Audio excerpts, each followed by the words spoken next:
Minimalism is very rarely a good thing in video games, for me at least, because the word minimal usually translates to casual, and casual is a word I often translate to human waste.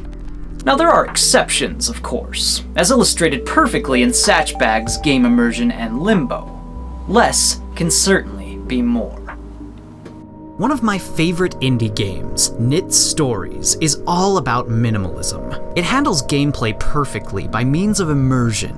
It's never about challenge, graphics, or narrative, but about pure escapism. It baffles me how well it can pull me from my reality, using only the simplest of MS Paint schlop to convey its setting. It's the same strength found in Limbo, only in place of depth and lighting, this game uses color and music.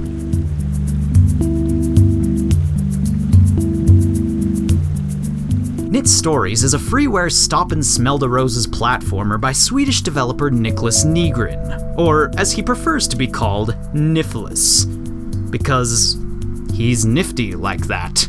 It's the second in a series of 3, the original being KNYTT and the latest being KNYTT Underground. First off, I don't know why they're all called KNYTT. With KNYTT sort of being a Swedish word for little creature, the main character of each game looks completely different. That looks like a knit, that looks like a woman, and that looks atrocious. In the original KNYTT, you play as a nimble, tiny little guy who gets abducted by aliens. Something goes horribly wrong, and the spaceship crash lands on a strange planet. It's not a long game, and there isn't much to it. It's a case in which the sequel renders the original useless, but what made it special was the message. It was a game to spend time inside, a peaceful experience that used nothing to conjure everything. You weren't there for the challenge, but for the simplicity, the atmosphere. Enemies are scarce, and platforming is centered more around discovery than action. You run off in any virtual direction, and you find things. It was nothing special, but I loved it. KNYTT Stories was a huge improvement. In this one, you play as Junie, a sort of mythical hero in ancient KNYTT folklore. Her story is basically whatever you want it to be. This game was more of a canvas than a production. It came bundled with its own level editor, so players were able to craft their own unique content. These user-made levels are known as the stories.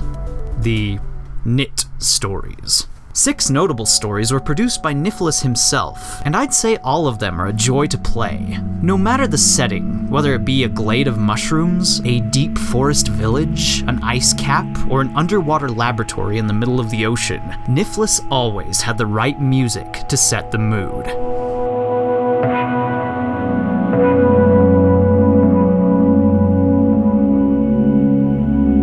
But let's talk about the newest KNYTT. The one that you have to pay for. KNYTT Underground, available on PSN, is the biggest game from Niffless so far. As the name implies, all is set deep underground, and it's gorgeous. You play as a girl, a sprite. Her name is Me. Long after humans have gone extinct, the sprites have all taken refuge underground, and it's Me's job to protect them all by journeying around the world and ringing the 6 bells of fate. This plot is the most begrudging thing about the game, because there is no plot. The game tries to have a plot through a mess of poorly written dialogue, goofy sidekicks, and irritating NPCs. I feel the KNYTT games were a lot better without any dialogue. It let you make sense of everything yourself.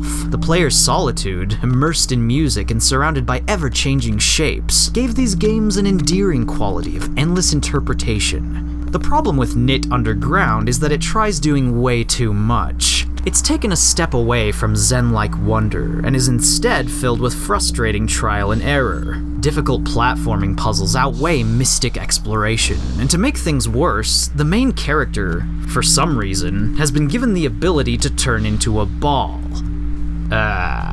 This bouncy ball mechanic, being some out-of-place nod to one of Niffless's very first games, adds nothing to the KNYTT experience. It's fun to control, but given the confined spaces and winding tunnels that make up the environment, it has no place in the game. And really, it only serves to make the puzzles that much more aggravating.